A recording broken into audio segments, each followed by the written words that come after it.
Barrister Kaiser Kamal সাহেব, আপনি বলেছেন পিয়ারের জন্য মানুষ জীবন দেয় নাই, তাইলে কি মানুষ জীবন দিছে?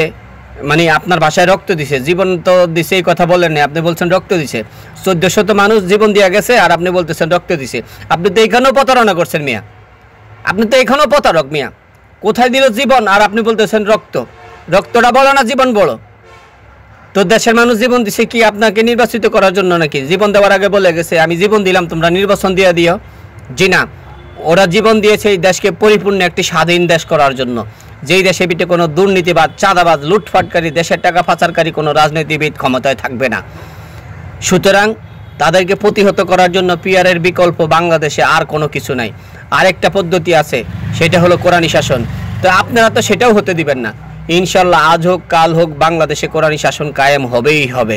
আবারও বলি ইনশাল্লাহ হবেই হবে, তখন কিচ্ছু করতে পারবেন না আপনি।